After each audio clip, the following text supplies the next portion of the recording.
영적 세계를 위해 심으라 라는 말씀의 제목으로 하나님의 음성 듣도록 하시겠습니다.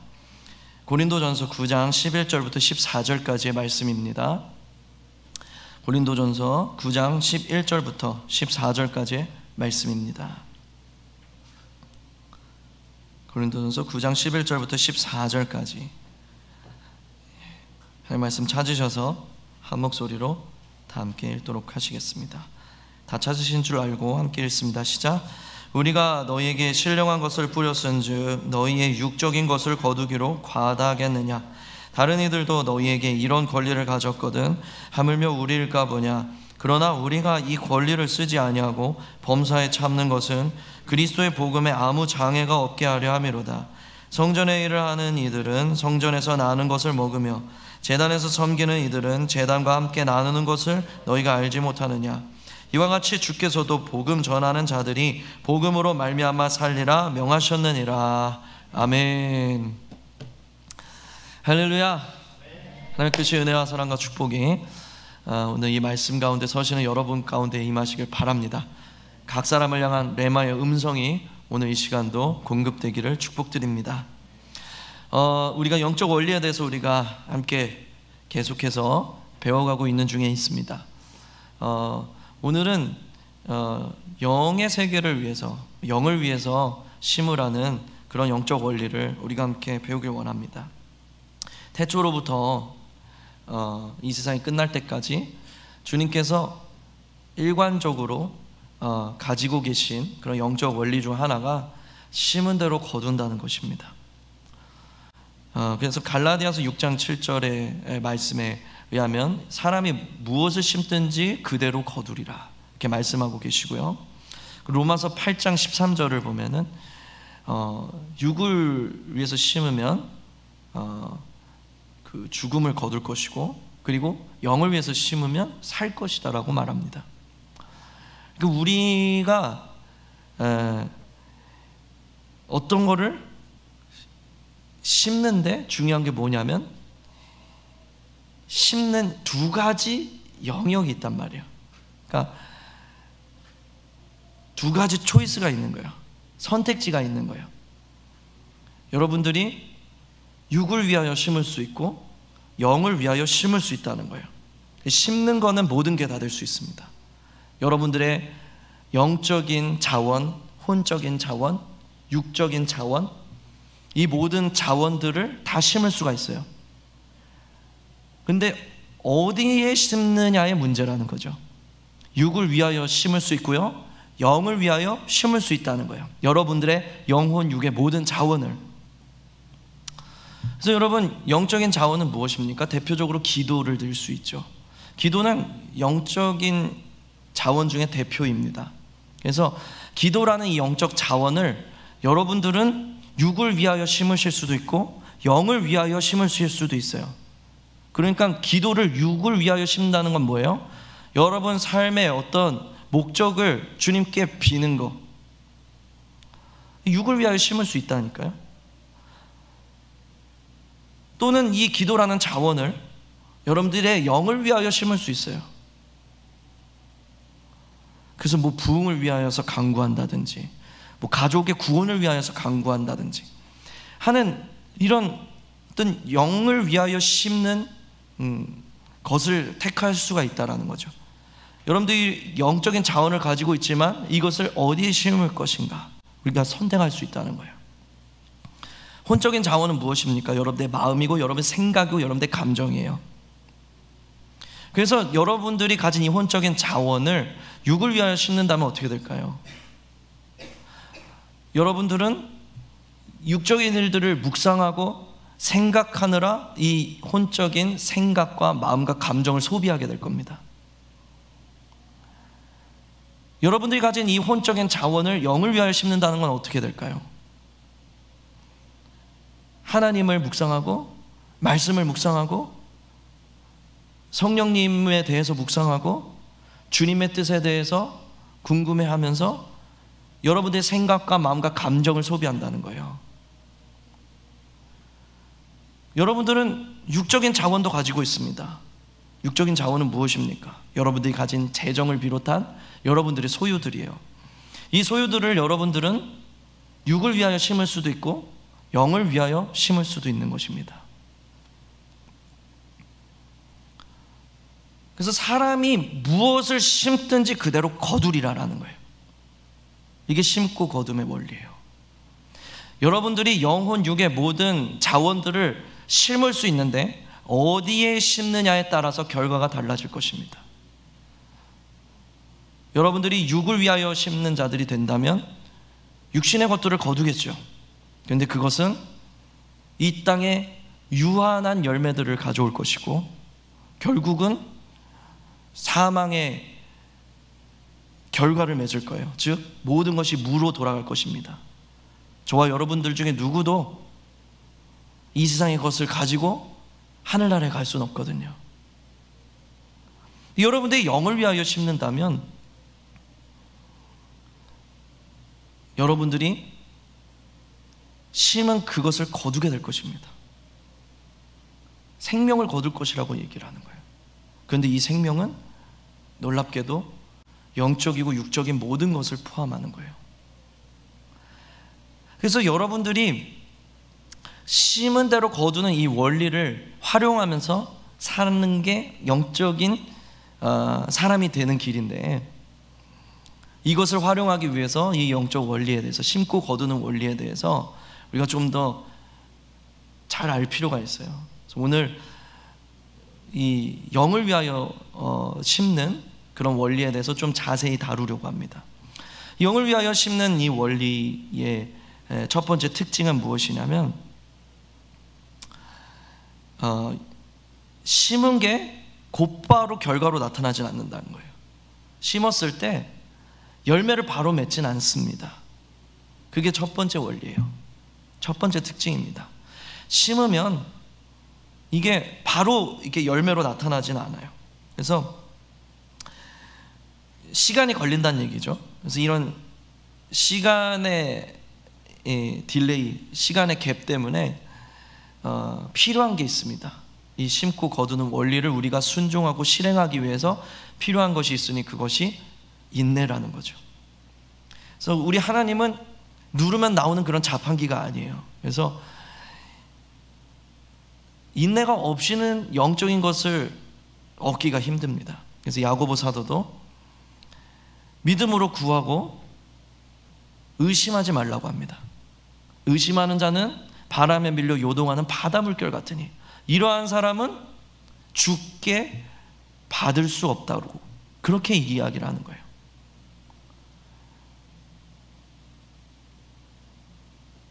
그러니까 우리가 이 심고 거두는 원리에 순종하기 위해서 첫 번째로 가져야 하는 그것이 바로 인내라는 거죠.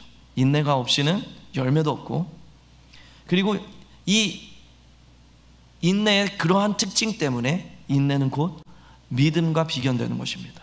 인내가 곧 믿음이라는 거예요. 그래서 우리가 모든 자원을 가지고 이 영을 위하여 심을 수 있는데, 심더라도 바로 열매가 나타나는 것이 아니기 때문에 인내를 가질 필요가 있다는 거죠. 그래서 이 세상의 영은 항상 이 조급한 거예요. 그러니까 세상의 영, 그리고 우리의 타락한 자아는 항상 조급한 거예요. 왜냐하면 빠른 결과를 원하기 때문에, 빠른 결과를 원하기 때문에 항상 조급한 거예요. 근데 성령의 특징은 무엇입니까? 평안한 거죠. 인내하면서 평안함을 누려요. 그게 믿음이라는 거죠. 그래서 우리가 믿기 때문에 기다릴 수 있는 것이고, 기다린다는 것은 믿는다는 것이죠. 그래서 인내가 필요한 거예요. 인내가. 저는 여러분들이 영을 위하여 심는 자가 되시되 조급함과 싸울 수 있는 지혜로운 분들이 되시기를 예수님의 이름으로 축복드립니다. 두 번째 특징은 때가 있다는 거예요. 때가.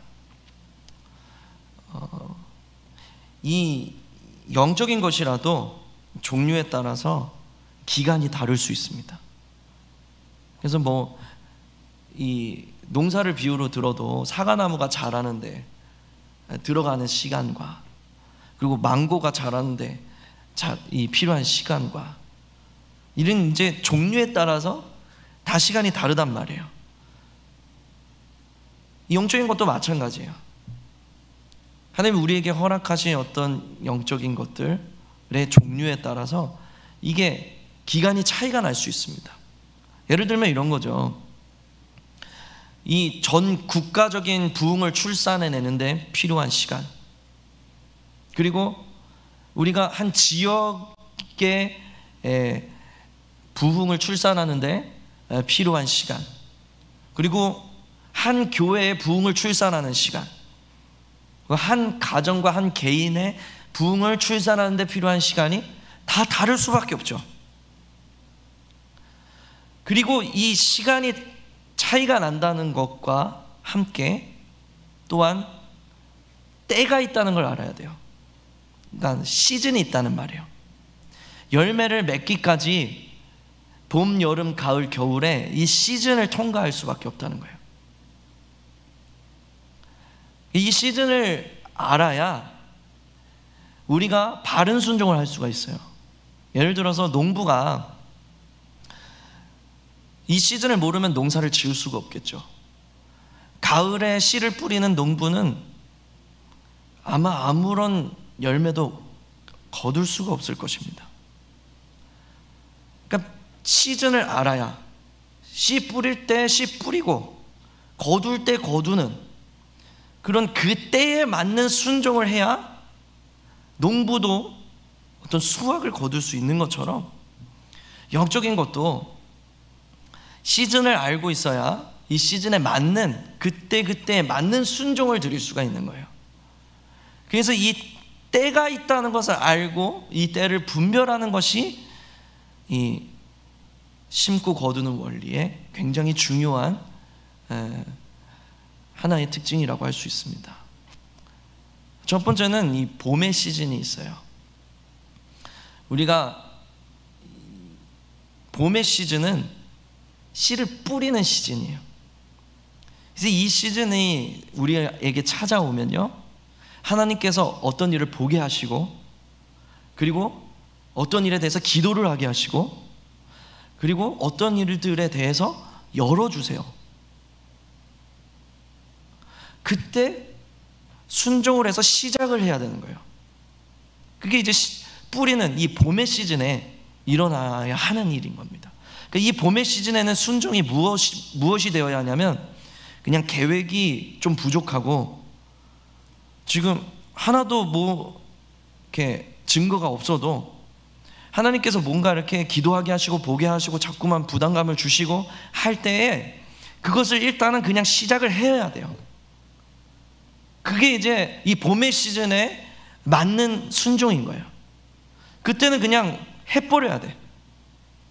마치 아브라함이 갈 바를 알지 못하고 일단 떠났던 것처럼. 그리고 모세가 두렵고 떨리고 하기 싫지만 일단 바로 앞에 가서 선 것처럼,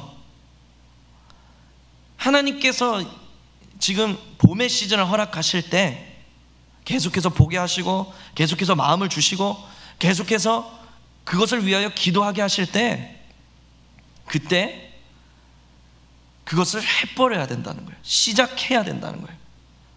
많은 사람들이 이 뿌리는 시기에 뒤로 잡아끄는 어떤 원수의 이 속임에 넘어집니다.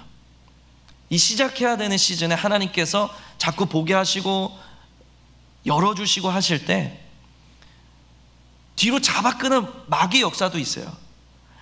잡아끌어서 뒤에 끌어다 앉힌단 말이에요. 그래서 히브리서 기자가 뒤로 물러나서 침륜에 빠진다고 표현을 했어요. 이 봄의 시즌에는 마귀의 방해도 같이 오는데 마귀의 방해는 뒤로 잡아 끌어서 끌어 앉힌단 말이에요. 만약에 우리가 이 봄의 시즌에 순종하여서 시작하지 못하면 하나님도 어찌하실 수가 없어요. 그러면 뒤로 물러나서 침륜에 빠지게 되고 그 기회는 영원히 사라집니다. 그래서 이 봄의 시즌에 필요한 순종은 일단 하는 거예요. 대책이 없어도, 좀 계획이 부족해도, 좀 증거가 없어도 일단은 시작을 하는 거예요. 아브라함이 갈 바를 알지 못하고 떠났던 것처럼. 이게 이제 봄의 시즌에 우리가 해야 하는 순종의 내용이라는 거죠. 저는 여러분들이 하나님께서 문을 열어주실 때 순종하는 지혜가 있으시기를 예수님의 이름으로 축복드립니다. 그러니까 시작하는 것도, 심는 것도 때가 있는 거예요. 하나님께서 허락해 주시는 그 심는 때를 여러분 놓치지 않는 것이 중요합니다. 시작을 해야 돼요. 시작을 해야 돼요. 많은 사람들이 시작도 못 해보고 주저앉아요. 근데 개 중에 아브라함 같은 사람들이 나타나는 거야. 그냥 주님 믿고 시작해버리는, 발걸음을 떼는 인간들이 나타나는 거예요. 그러면 하나님이 그 발걸음 가운데 함께 해주세요.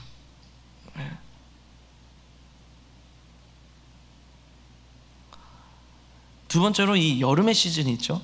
봄, 여름, 가을, 겨울. 이 여름의 시즌은 인내하고 기다리는 때예요.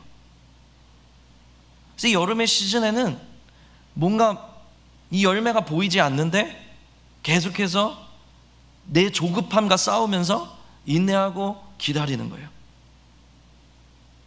인내하고 기다리는 거예요. 여름이라는 시즌은 그런 시즌이에요. 그래서 이때 중요한 것은 하나님의 일은 하나님이 이루신다라는 그 믿음을 가지고 주님을 바라보는 것입니다. 근데 세상의 영은, 그리고 내 조급함은 계속해서 의심을 넣어주죠. 야, 아직까지 안 됐는데 이거 괜찮은 거야? 아직까지 아무 증거가 없는데? 이게 일이 될 것 같지가 않은데? 괜찮은 거야? 계속해서 이 조급함으로, 의심으로, 염려로, 두려움으로 계속 이렇게 내 마음을 공격하는 거죠. 그때 필요한 것이 바로 하나님이 하나님의 일을 이루신다. 그 믿음을 가지고 주님을 계속해서 바라보며 머물러 있는 거예요. 그러니까 이 여름의 시즌에 필요한 순종은 무엇입니까? 인내하며 그분을 신뢰하는 믿음으로 주님 앞에 서 있는 거예요. 그래서 이 여름의 시즌에 시간이 지나가면서, 시간이 딜레이되고 오래 걸리면서 이 여름 시즌을 통해서 사람들이 무르익는 거예요. 그릇이 확장되고 그릇이 준비가 되는 거예요. 이 여름 시즌에 충분히 연단되지 않으면, 그 인내와 믿음이 충분히 연단되지 않으면 추수할 때가 다가와도 여러분 그 추수가 독이 될 수 있습니다. 그래서 하나님이 충분히 준비될 때까지 이 여름의 시즌을 지나게 하세요. 그 뜨거운 때 한 뼘 아래서 우리가 무르익게 하시는 거죠. 믿음으로 주님을 바라볼 수 있도록, 믿음이 충분히 연달되도록. 그래서 이 여름의 시즌에 필요한 순종이라는 것은 주님을 신뢰하는 그 싸움인 거예요. 그러니까 세상의 스피릿은 보이는 증거가 없으면 이게 불안한 거예요. 이게 두려운 거예요. 이 염려가 되는 거죠. 혹시 나 시간 버리고 있는 거 아닌가? 혹시 나 지금 잘못한 거 아닌가? 지금이라도 빨리 되돌려야 되는 거 아닌가? 그런 여러 가지 생각이 내 마음의 믿음을 무너뜨리는 거죠. 모든 믿음의 사람들이, 우리 믿음의 조상들이 그 마음과 싸우면서 여름의 시즌을 지나갔습니다. 그리고 연단한 금처럼 되어서 마침내 추수할 시즌을, 이 가을의 시즌을 맞이하게 되는 거죠. 그러니까 가을의 시즌은 추수하는 시즌이에요. 이 추수하는 시즌이 찾아오잖아요. 갑자기 막 영혼들이 막 몰려와요.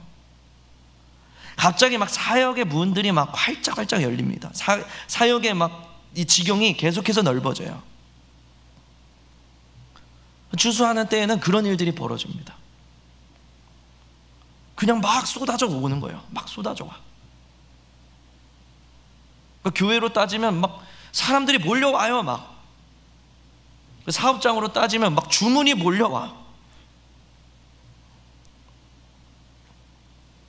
근데 여러분, 이 추수의 때에 봄과 여름의 시즌에 충분히 연단되지 못한 사람은 오히려 이 가을의 시즌, 이 추수할 시즌이 독이 되는 거야. 그 축복이 오히려 독이 돼서 교만이 되고, 오히려 믿음 없어지게 만들고, 하나님이 아니라 이 복이 내가 잘나서 이루어진 줄 알고 하나님이 필요 없어지고, 오히려 그 성공이 독이 되는 거예요. 그래서 이 추수의 시즌은 봄과 여름을 통해서 충분히 연단된 사람들에게 복이 되는 것입니다. 그래서 만약에 우리 공동체도 아직 준비가 안 됐는데 막 영혼들이 몰려오잖아요. 오히려 그게 저주가 될 수 있어요. 그래서 하나님은 사랑하는 자들에게 이 추수할 때를 그냥 바로 열어주시지 않으세요. 오래 뜸을 들이시는 거죠. 준비가 돼야, 그릇이 준비가 돼야 그걸 받아 먹을 수가 있는 거죠. 가을의 시즌이 지나면 겨울의 시즌도 찾아옵니다. 겨울의 시즌은 무엇이냐면 안식의 때예요. 이 농사도요, 휴식기가 없으면 이 땅이 지력을 잃어버려서 열매를 더 이상 맺을 수가 없습니다. 영적인 것도 똑같아요. 하나님이 이 사이클을 인생에 몇 번을 돌리시거든요. 이 봄, 여름, 가을, 겨울을 몇 번을 돌리세요. 그래서 열어주시고 기다리게 하시고 또 그것을 추수하게 하시고, 인생의 이런 사이클을 몇 번을 돌리시는데, 이 사이클을 돌리시기 전에 겨울을 꼭 허락하십니다. 사람들로부터, 세상으로부터 숨기시고 주님만 바라보게 하시는 그런 시즌을 만나게 하세요. 그래서 주님 안에서 안식하고, 주님 안에 깊이 들어가고, 주님 안에서 은혜와 자유를 누리고, 충분히 내가 주님 안에서 이 속사람이 다시 한번 강건해지도록 하세요.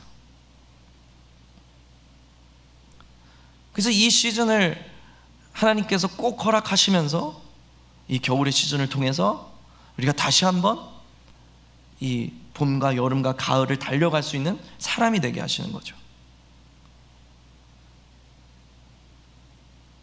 심고 거두는 이 원리는 이 시즌이 있다는 것을 이해가 해야 돼요. 그리고 그 시즌에 맞는 그 순종을 해드려야 되는 거죠. 맞는 순종을. 여러분, 봄의 시즌에 갑자기 가을의 순종을 한다면 어떻게 하겠습니까? 지금 여름의 시즌에 지금 참고 기다려야 되는 때에 갑자기 가을의 순종을 한다 그러면 어떻게 되겠어요? 맞지 않는 순종을 하게 되면 열매를 거두기란 어렵겠죠. 그래서 이 심고 거두는 영적 원리에 있어서 인내만큼이나 중요한 것이 분별력이라는 거예요. 아, 지금이 어떤 시즌인가 라는 것을 주님의 도움으로 깨달아 알고, 내가 지금 처한 이 시즌에 맞는 순종을 해드리는 것이, 그게 바로 이 심고 거두는 원리를 우리가 바르게 순종해 나갈 수 있는 길이라는 거죠.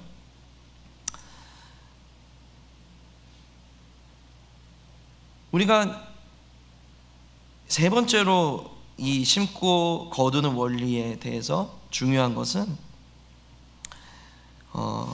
이렇게 영적인 것을 거두면 영적인 세계의 것뿐 아니라 보이는 이 물질 세계의 것까지 얻게 된다는 거예요. 그러니까 변화가, 이 세상 사람들은 이 오해를 합니다. 그래서 영적인 것으로 노력을 하면 영적인 열매를 거두고, 육적인 것으로 노력을 하면 육적인 것을 거둘 거라고 기대를 해요. 그런 오해를 해요. 근데 성경에 말하는 것은, 오늘 11절, 13절, 14절 다 말하는 게 뭐냐면, 우리가 영적인 것을 심었는데 육적인 것도 얻게 된다는 거예요. 영적인 걸 심었는데 육적인 것도 얻게 돼요. 이게 사실은 영적 원리를 조금만 알아도 당연한 이치예요. 왜 그렇습니까? 우리가 배워왔잖아요. 보이는 세계의 것은 그림자와 모형이고 보이지 않는 세계의 것은 본체라고 했잖아요. 그래서 그림자를 아무리 움직이려고 해도 본체가 움직이진 않지만 이 본체를 움직이면 그림자도 움직이는 거예요. 그러니까 우리가 육적인 것으로 심으면 육적인 것을 거두겠죠. 근데 영적인 걸 거두면 영적인 것뿐 아니라 육적인 것도 거둘 수가 있는 거예요. 그게 영적인 원리라는 거죠. 그래서 마태복음에서 예수님께서 이런 말씀하신 거잖아요. 먼저 그 나라와 의를 구하라. 그럼 이 모든 것을 너에게 더하시리라. 그 말씀이 그 말씀인 거예요. 저는 성경 어디를 찾아봐도 영을 위하여 자신의 영과 혼과 육의 자원들을 전심으로 드린 자들이 굶어 죽는 꼴을 못 봤어요. 오히려 막 하늘에서 만나와 메추라기가 내리고, 오히려 풀무불에서 예수님과 함께 춤을 추고, 오히려 사자굴에서 사자의 입을 막고 있는 주님을 발견하게 되고, 오히려 세상의 권세자들이 핍박하는 가운데에서 강하고 담대하게 옥문이 열리고 지진이 일어나고 죽은 자가 살아나는, 묶인 자가 자유케 되는 그런 역사가 있더란 말이죠. 때로는 하나님께서 영광스러운 순교를 허락해 주실 때도 있지만 굶어 죽는 사람은 못 봤어요. 하나님께서 영을 위하여 심는 자들의 삶에도 역사해 주신다는 거예요. 보이는 삶에도.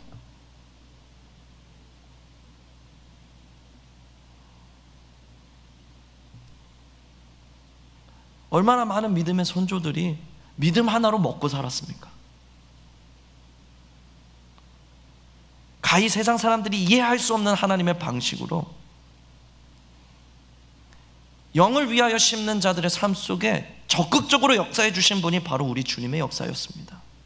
그건 성경적으로나 지구의 역사적으로나 우리의 신앙적으로나 간증적으로나 하나님께서 분명히 믿는 자들 삶 가운데 역사하시는 방법이라는 거죠.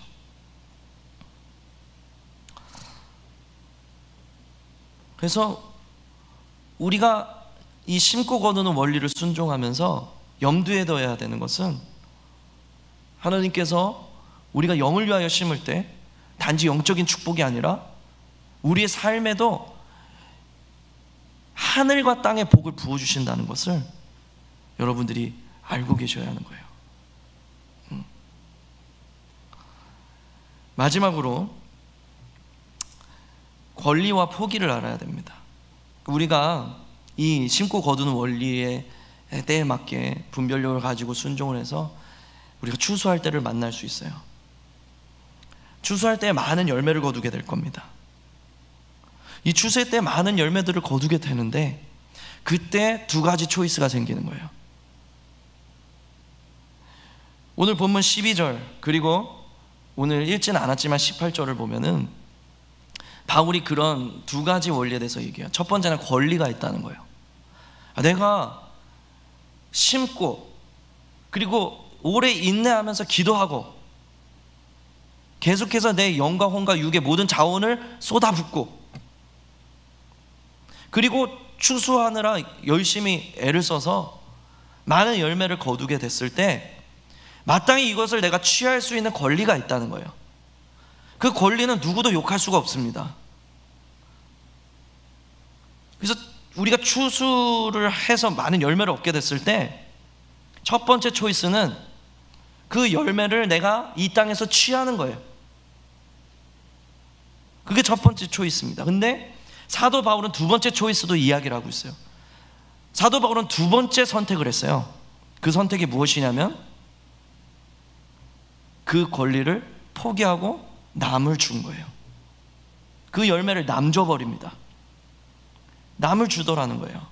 그게 두 번째 초이스예요. 우리가 첫 번째 초이스를 하면 그 열매들을 이 땅에서 누릴 수 있을 겁니다.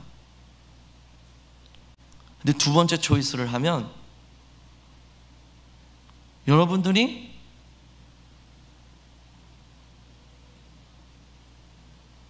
그 권리를 포기하고 남을 준 만큼 그것이 하늘의 상급이 되어 쌓인다는 거예요.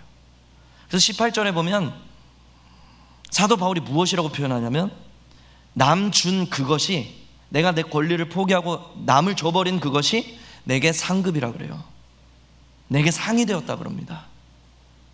그래서 예수님께서도 말씀하시기를 세상의 불의한 재물로 하늘의 보화를 쌓으라 그래요.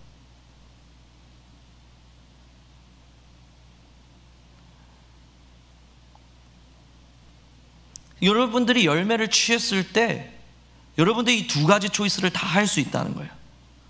근데 이 초이스는 둘 중 하나만 할 수 있는 게 아니고 두 가지 다 할 수 있습니다. 일부분은 내가 취하고 일부분은 하늘에 쌓을 수도 있어요. 가능합니다. 그래서 여러분들이 필요한 게 있으면 취해야 되겠죠. 취해서 이 땅에서 써야겠죠.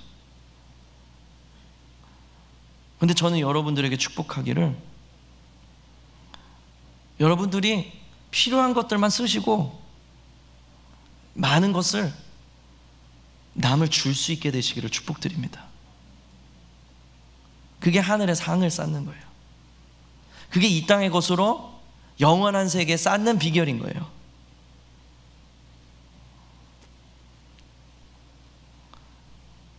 그래서 여러분, 영적인 사람은 공부해서 남 주는 것이고 돈 벌어서 남 주는 것입니다. 그래서 참된 기독교가 있는 곳에는 황무지에서 하나님의 은혜 베풀어서 복이 넘쳐나고 그 복이 다른 사람들에게 막 흘러가요. 진짜 영적인 사람들이 모여있는 곳에는 그런 역사가 일어나요. 그게 이 땅에 기독교가 일으켰던 역사들입니다. 참된 교회와 성도들이 이루었던 일들이에요. 어떤 사람은 자기의 어떤 욕망을 이루고 싶은데 그것을 잘 포장해서 하나님의 영광을 위해서 그 성공을 하겠다고 얘기하는 사람들이 있어요. 그 사람이 그것을 성공한다 할지라도 그것은 육적인 것으로 육적인 것을 거둔 것에 불과합니다.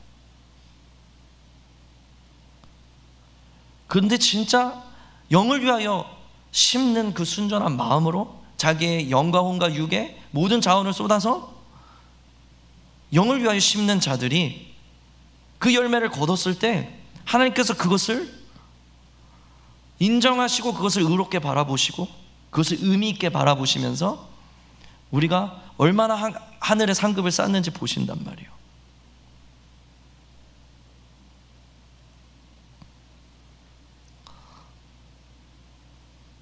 우리가 진짜 그리스도께 눈이 멀었다면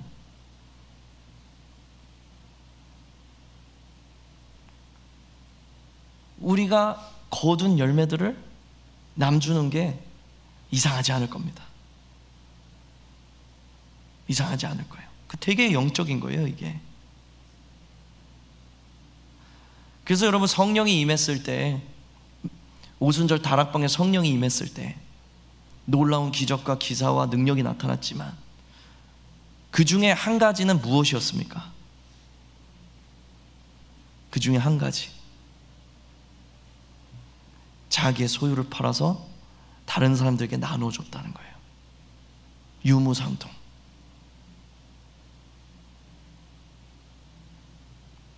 그래서 우리가 영적인 사람들이 될 때 분명히 일어나는 그런 현상 중 하나는 자기 열매를 남 준다는 거예요. 남을 줘버린다는 거예요.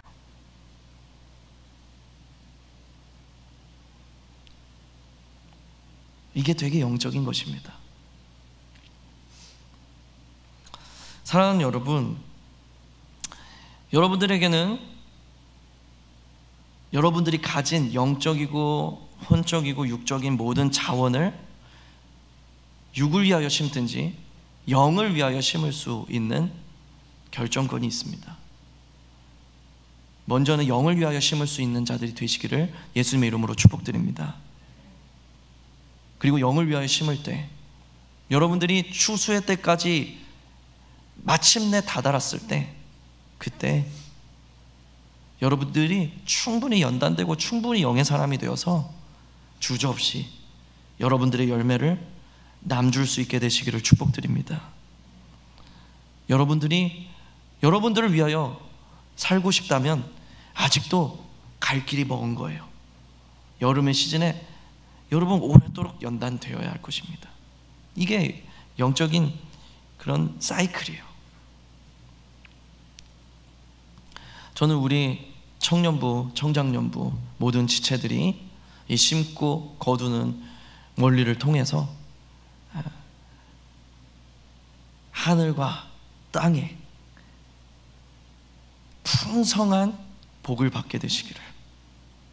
그래요 주님이 아브라함에게 말씀하셨던 것처럼 너는 복이다. 그리고 너는 복의 근원이다 라는 말씀이 여러분 삶 속에 이루어질 수 있게 되시기를.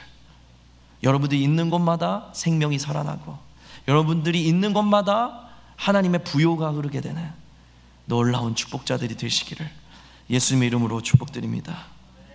함께 찬양하시고 기도하시겠습니다.